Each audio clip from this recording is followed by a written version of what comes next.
Ustedes saben que la Virgen es madre y toda madre siempre encuentra una forma de comunicación con sus hijos. Y eso la Virgen lo sabe, lo maneja de una manera extraordinaria. Nosotros nos preguntamos por qué la Virgen es rubia en Lourdes y es morena en Guadalupe. Y la respuesta es porque la Virgen es madre de Bernadette en Lourdes y madre de Juan Diego en Guadalupe. Es decir, ella encuentra una forma de hacerle saber a la persona que entra en trato con ella qué es lo que ella quiere decirle desde el fondo de su corazón, ¿no? Soy tu madre y por eso soy de tu estirpe, soy de tu raza, comparto tus rasgos. Es decir, que la Virgen conoce todo un conjunto de símbolos. En Guadalupe es clarísimo cómo está vestida, cómo habla, cada una de las cosas que dice y hace, cómo encuentra ese lenguaje que va a ser entendido tanto por los españoles como por los indígenas. Pero por eso hoy quería ayudarlos a que entendamos por qué la Virgen se aparece de rodillas en Salta, la Inmaculada Madre del Divino Corazón Eucarístico de Jesús. ¿Por qué nos dice que ese es su nombre? Evidentemente es una advocación mariana, pero que quiere que la centralidad la tenga Jesús. Y por eso, Inmaculada Madre del Divino Corazón Eucarístico de Jesús. Ya su mismo nombre nos hace presente a Jesús, a su divino corazón. Y lo mismo ella, ¿no es cierto? Va a estar de rodillas delante de una Eucaristía que tiene un corazón en el centro, un corazón que está vivo pero que está herido, es el corazón de Jesús, y que por eso tiene unos rayos dorados que emite el Sacratísimo Corazón Eucarístico de Jesús. Les leo el mensaje en el cual ella se nos aparece de esta forma. El 13 de septiembre de 1996, María Livia Galeano de Obeid escribe: hoy, mientras estaba en oración, vi a la Santísima Virgen que con gran esplendor y gloria bajaba del cielo con ángeles, vestida de blanco, manto azul celeste y velo blanco, con sus manos juntas en actitud de oración y una leve sonrisa en su hermosísimo rostro. Mi alma quedó elevada ante la solemnidad de la visión. Frente a la Santísima Virgen apareció una estrella que brillaba como el sol. La Virgen se arrodilló en profunda adoración. Después solo vi en medio de la luz dorada la Santa Hostia y el corazón herido de Jesús y la voz de la Santísima Virgen que decía: bendito y adorado sea el Sacratísimo Corazón Eucarístico de Jesús. Bendito y adorado sea el Sacratísimo Corazón Eucarístico de Jesús. Bendito y adorado sea el Sacratísimo Corazón Eucarístico de Jesús. Después de esto la Madre dijo: yo soy la Inmaculada Madre del Divino Corazón Eucarístico de Jesús. Le pregunté: ¿así quieres ser nombrada? Y ella dijo: sí, así me conoceréis. Luego, con dulce sonrisa, levantó su mano y bendijo ampliamente y ascendió.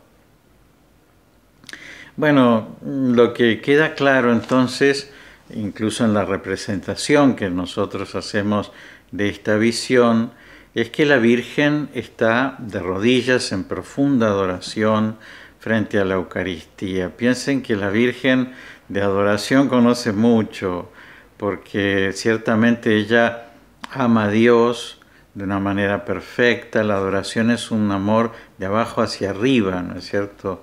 Así como la misericordia es un amor de arriba hacia abajo. Y ella siempre se reconoce pequeña, servidora esclava. Es decir, que siempre su amor es humilde, es un amor que se eleva a Dios para amarlo desde su pequeñez. Y piensen ustedes que la Virgen en el momento de la encarnación se convierte en el primer sagrario de la historia, ¿no? El primer lugar que es habitado por el cuerpo, la sangre, el alma y la divinidad de nuestro Señor Jesucristo.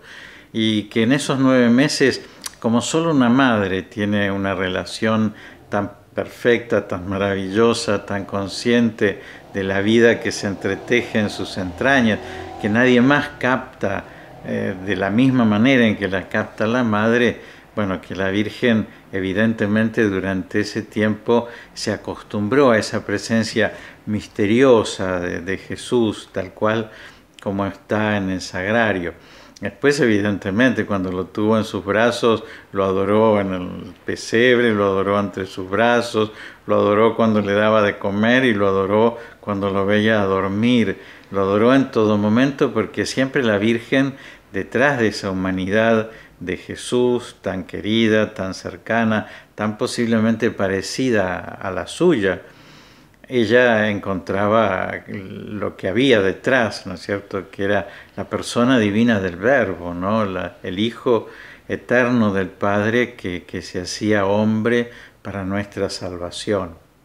Y la Virgen adoró a Jesús en los momentos en que brillaba todo su poder, como en las bodas de Caná, cuando convirtió esos 600 litros de agua en un vino delicioso, pero también adoró la divinidad de Jesús cuando lo vio morir en la cruz, cuando lo entregó al sepulcro como el grano de trigo que muere y que va a dar mucho fruto. La Virgen siempre en esos 14 años que vivió su vida terrena después de la ascensión de Jesús a los cielos hasta su asunción gloriosa, la Virgen constantemente adoró a Jesús en la Eucaristía, que seguramente le traería el apóstol San Juan en algunas oportunidades, pero también constantemente cuentan incluso las revelaciones de Ana Catalina Emmerich, que ya todas las tardes hacía un itinerario alrededor de su casa recordando algo así como sería para nosotros el Vía Crucis, ¿no?, el camino de la pasión y de la muerte de su hijo. Bueno, pero adorar, ella adora de rodillas y también tiene mensajes en donde nos dice que nos arrodillemos delante del corazón eucarístico de Jesús, porque arrodillarse es un acto muy importante, es decir, el hombre cuando está de pie, ¿no es cierto?, de alguna manera está a la misma altura que la persona con la cual se está relacionando. Frente a Dios es muy lógico que nos pongamos de rodillas porque es postrarnos, es reconocer nuestro bajamiento, es reconocer nuestra nada, nuestra pequeñez, y por eso es un signo de humildad, es un signo de sumisión, es un signo de reconocimiento de nuestra pequeñez frente a su grandeza. Fíjense que los gestos litúrgicos, los que nosotros realizamos en la liturgia tal cual nos enseña la Iglesia, fundamentalmente son 3, ¿no? Estamos de pie, estamos sentados y estamos de rodillas. ¿Cuándo estamos de pie? Estamos de pie cuando queremos mostrar que estamos dispuestos a caminar, ¿no es cierto?, que estamos listos. Incluso cuando escuchamos el Evangelio, ¿no?, estamos de pie. Cuando vamos a comulgar, cuando salimos para ir por todo el mundo para anunciar el Evangelio. Cuando estamos sentados, cuando estamos en la actitud del discípulo que está aprendiendo, que está escuchando, entonces en las lecturas, en la homilía, estamos sentados porque tenemos que aprender. Y es el gesto del alumno, ¿no es cierto?, que está frente a su maestro. Bueno, ¿cuándo estamos de rodillas? Estamos de rodillas en el momento de la consagración, en el momento en que evidentemente Dios realiza ese acto extraordinario de su misericordia, que es tomar nuestro pan y nuestro vino, fruto de la tierra y del trabajo de los hombres, para convertirlo en su cuerpo y en su sangre, y para entregársenos a nosotros. Y por eso nosotros nos arrodillamos. Ya el arrodillarnos es una oración que hace nuestro cuerpo, pero nosotros somos cuerpo y alma, ¿no? Y entonces, evidentemente, la voluntad que le manda al cuerpo arrodillarse, la inteligencia que entiende que ese arrodillarse significa reconocer nuestra pequeñez, está adorando a Dios también, no solamente el cuerpo. Y por eso es muy importante que nosotros aprendamos a arrodillarnos. Quiero contarles un poquito cómo es esta historia del estar de rodillas frente a Dios. La Biblia, respecto a esta postura física, nos habla en muchas oportunidades.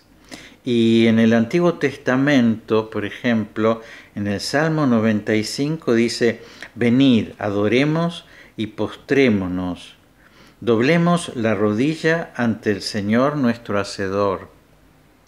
Y en el Salmo 22 dice: todos los grandes de la tierra comerán y adorarán, se postrarán ante él todos los que desciendan al polvo, aun aquel que no puede conservar viva su alma. Todos los hombres vamos a arrodillarnos frente a Dios, porque un día Dios va a reinar sobre todos nosotros, porque ese reino que nosotros pedimos en el Padre Nuestro ya está en medio de nosotros, pero algún día se va a dar de una manera plena.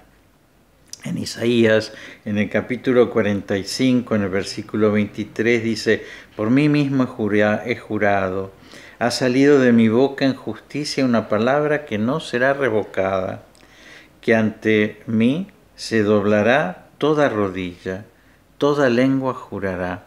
Ante Dios se doblará toda rodilla, toda lengua jurará. Y Daniel, en el capítulo 6, en el versículo 10, dice: cuando Daniel supo que había sido firmado el documento, entró en su casa, y como lo solía hacer antes, continuó arrodillándose 3 veces al día, orando y dando gracias delante de su Dios. Habían prohibido el que uno se arrodillara delante de otro Dios que no fuera el rey, y sin embargo él siguió haciendo lo mismo que siempre hacía. 3 veces al día se arrodillaba delante del Dios de Israel. Bueno, en el Nuevo Testamento también vemos que hay casos en que se arrodillan delante de Jesús. Y en el Evangelio de San Mateo, en el capítulo 17, el versículo 14, dice: cuando llegaron a la multitud, se le acercó un hombre que, arrodillándose delante de él, dijo. Es decir, que lo reconocían como ese Dios presente en medio de ellos, los que iban a pedirle cosas. Y San Mateo, en el capítulo 9, versículo 18, dice: mientras les decía estas cosas, vino un oficial y se postró delante de él, diciendo: mi hija acaba de morir, pero ven y pon tu mano sobre ella y vivirá. En el Evangelio de San Marcos, en el capítulo 10, versículo 17, dice: cuando salía para seguir su camino, vino uno corriendo y arrodillándose delante de él le preguntó: Maestro bueno, ¿qué haré para heredar la vida eterna? Es el caso que nosotros llamamos del joven rico, ¿no? Se arrodilla para preguntarle. Y en el Evangelio de San Lucas, en el capítulo 5, versículo 8, dice: al ver esto, Simón Pedro cayó a los pies de Jesús, diciendo: apártate de mí, Señor, pues soy un hombre pecador, ¿no? Pedro, con toda su capacidad y con todo su liderazgo, también se ponía de rodillas delante de Jesús. Bueno, así también lo enseñan los primeros cristianos, y entonces en el libro de los Hechos de los Apóstoles, que nos cuentan los primeros pasos de la Iglesia, en el capítulo 7, versículo 60, dice: y cayendo de rodillas, clamó en alta voz: Señor, no les tomes en cuenta este pecado. Habiendo dicho esto, durmió. Y en el capítulo 9, el versículo 40, dice: pero Pedro, haciendo salir a todos, se arrodilló y oró, y volviéndose al cadáver dijo: Tabita, levántate. Y ella abrió los ojos, y al ver a Pedro se incorporó. ¿Se acuerdan cuando Pedro resucita a esa señora que era tan buena y que había hecho tantas obras de bien? Bueno, él no lo puede hacer por su propia fuerza y por eso se arrodilla para pedirle este milagro a Dios. En el capítulo 20, versículo 36, dice: cuando terminó de hablar, se arrodilló y oró con todos ellos. Y en el capítulo 21, versículo 5, todas estas citas son de los Hechos de los Apóstoles, dice: y pasados aquellos días partimos y emprendimos nuestro viaje, mientras que todos ellos con sus mujeres e hijos nos acompañaron hasta fuera de la ciudad. Después de arrodillarnos y orar en la playa, nos despedimos unos a otros. San Pablo en la carta a los Romanos, en el capítulo 14, versículo 11, dice: porque está escrito: vivo yo, dice el Señor, que ante mí se doblará toda rodilla y toda lengua alabará a Dios. Y también San Pablo en la carta a los Efesios, capítulo 3, versículo 14, dice: por esta causa doblo mis rodillas ante el Padre de nuestro Señor Jesucristo. Y en Filipenses, en el capítulo 2, en el versículo 9, dice: por lo cual Dios también lo exaltó hasta lo sumo, a Jesucristo, y le confió el nombre que es sobre todo nombre, para que al nombre de Jesús se doble toda rodilla, de los que están en el cielo y en la tierra y debajo de la tierra, y toda lengua confiese que Jesucristo es Señor, para gloria de Dios Padre. Es decir, la Biblia es clara que frente a Dios nos arrodillamos, y cuando tenemos algo que pedirle, se lo pedimos de rodillas.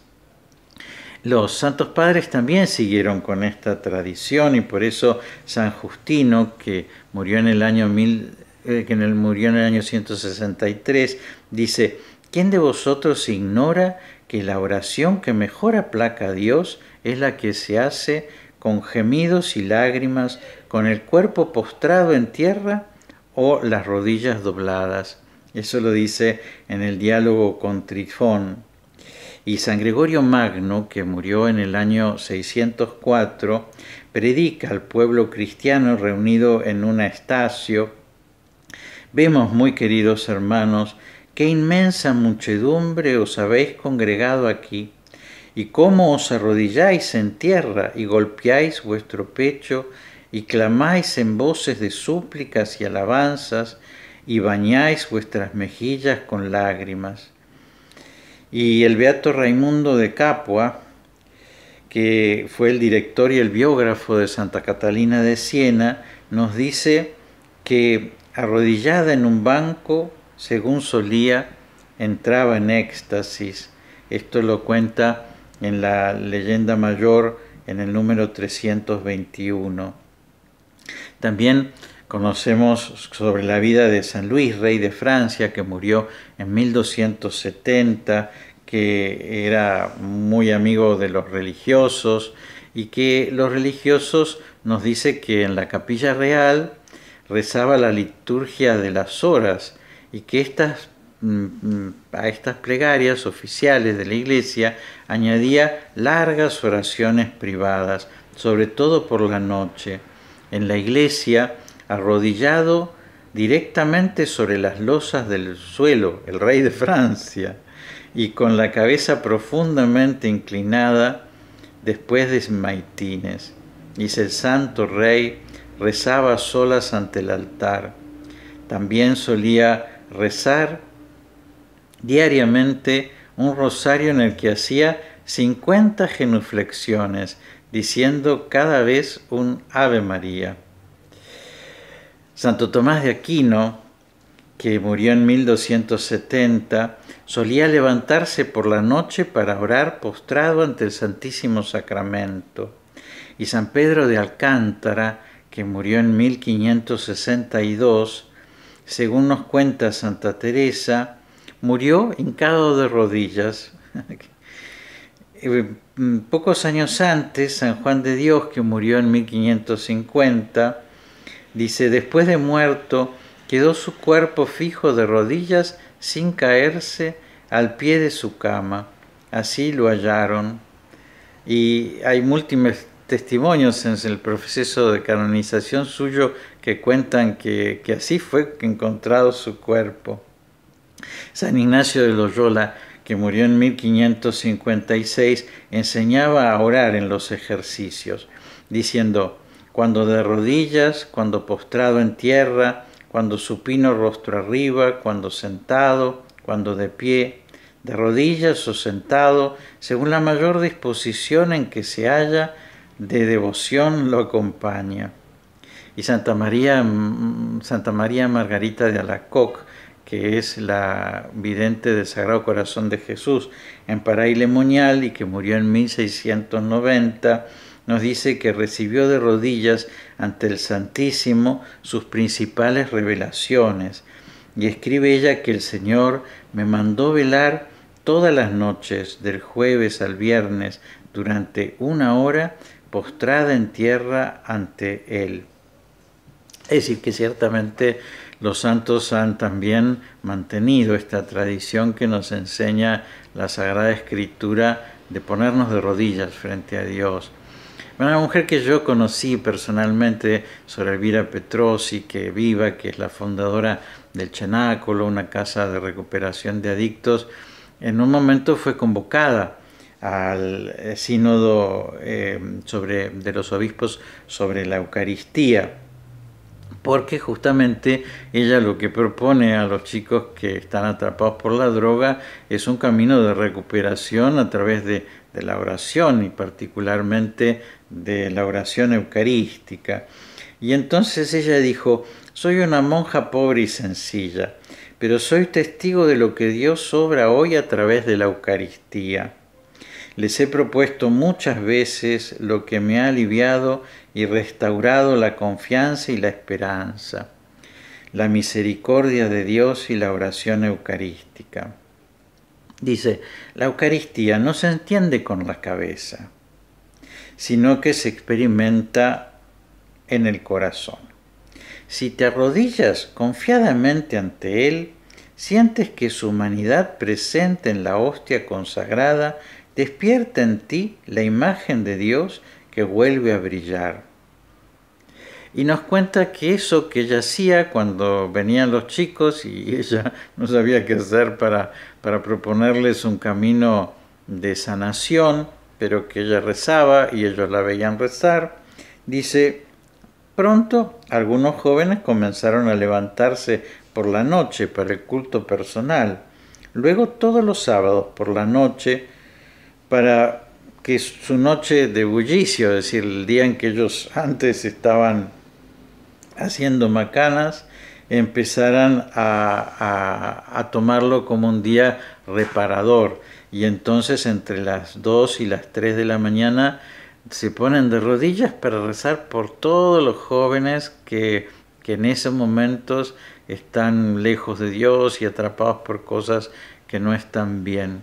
Y entonces hoy esas 50 casas que están por todo el mundo, 4 de ellas en nuestro país, gracias a Dios, tienen ese momento tan lindo, la noche de los sábados, en que esos chicos se arrodillan por todos los que no están arrodillados frente a Dios, por todos los que olvidan esa presencia, para que pronto también Dios pueda actuar en el corazón de esos hermanos.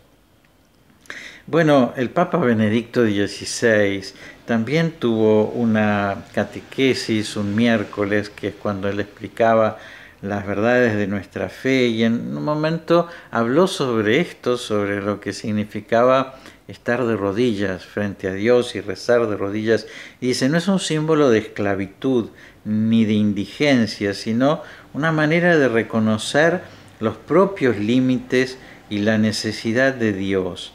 La dinámica de orar de rodillas significa postrarse, declarando nuestro límite y manifestando la necesidad de Dios. Dice Benedicto XVI, en la experiencia de la oración, la criatura humana expresa toda su conciencia de sí mismo y a la vez dirige su persona hacia el ser delante del cual se está. Por eso la oración, que es apertura y elevación del corazón hacia Dios, se convierte en relación personal con el Señor. Y por eso Él es el alto, Él es el que está de pie, Él es el fuerte. Y nosotros con nuestro cuerpo así, arrodillándonos, reconocemos nuestra pequeñez, nuestra limitación, nuestro estar postrados, ¿no? Humildad viene de humus, ¿no es cierto?, de tierra, y por eso nosotros tocamos la tierra en reconocimiento de eso poquito que somos. Bueno, es lindo que la Virgen nos esté dando ella misma, ¿no?, el ejemplo. Ella es la reina del cielo, pero sin embargo ella se pone de rodillas delante de Jesús para reconocer la enorme grandeza de su Hijo que está escondida en la Eucaristía, y para que nosotros también nos arrodillemos delante de su Hijo. Y por eso algunas veces nosotros no sabemos cómo rezar, algunas veces no sabemos qué palabras decir, algunas veces tenemos el corazón seco y no hay sentimientos que puedan acompañar la oración, algunas veces nosotros en la inteligencia no encontramos los pensamientos que eleven nuestra alma a Dios. Pero arrodillarnos sabemos todos, ¿no es cierto? Es algo bastante sencillo. Ciertamente, si por alguna razón física no lo podemos hacer, podremos simplemente inclinar nuestra cabeza hacia Dios y eso bastará. Pero si podemos hacerlo, si nos da el cuerpo para hacerlo, hagámoslo, porque evidentemente es algo muy sencillo. Ahí no podemos decir que no sabemos cómo hacerlo o que no tenemos las motivaciones suficientes. Arrodillarnos frente a Dios ya es estar rezando, ¿no? Ya es estar reconociendo con nuestro cuerpo y con nuestro espíritu su grandeza y nuestra pobreza, ¿no? Y por eso hacer lo que es lógico entre el pobre y el fuerte, ¿no? Que es pedirle perdón, adorarlo, amarlo, darle gracias por todas las cosas que Él ha derramado sobre nosotros. Y por eso un día esto va a ser así, un día Jesús va a reinar y toda rodilla va a doblarse delante de Él. En esta tierra todavía no lo vemos y vemos que hay muchos hombres altaneros que no se arrodillan delante de Él, y por eso tenemos que hacerlo por nosotros y tenemos que hacerlo también en reparación por todas esas rodillas que no se doblan. Así que sigamos el corazón de la Inmaculada Madre, sigamos lo que ella nos está diciendo, imitémosla en esa postura. Si ella está de rodillas, por algo es, y algo nos está diciendo, y ciertamente es una devoción de nuestro tiempo, una devoción a la que nosotros le tenemos un especial colorcito en el corazón, ¿no? Y por eso, bueno, en Fátima está de pie, o en Lourdes está de pie, pero acá estar de rodillas, y está de rodillas delante del corazón eucarístico de su Hijo. Bueno, acostumbrémonos a eso. Vean, vayan un ratito, pónganse de rodillas delante del sagrario. Van a ver que no es necesario poner palabras en la boca, ni sentimientos en el corazón, ni pensamientos en la mente, sino que ya simplemente ese hecho de arrodillarnos delante de Jesús va a abrir del corazón de Jesús una enorme fuente de gracias que se va a derramar sobre nosotros. Así que, bueno, nos vamos a comprometer a arrodillarnos un ratito delante de Jesús, si pudiera ser todos los días.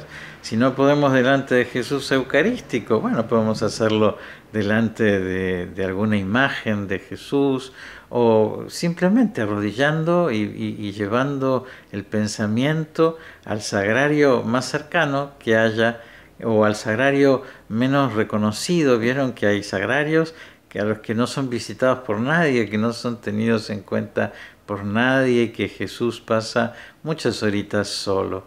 Y entonces frente a esos sagrarios, nosotros allí donde estemos, arrodillémonos para que Él sepa que nosotros estamos reconociendo que su presencia es viva, es operante en medio de nosotros. Así que bueno, espero que les haya servido esto para redescubrir qué lindo es arrodillarnos delante de Jesús, y particularmente de Jesús presente y vivo en la Eucaristía. Les doy la bendición, que Dios los bendiga y los proteja en el nombre del Padre y del Hijo y del Espíritu Santo. Amén.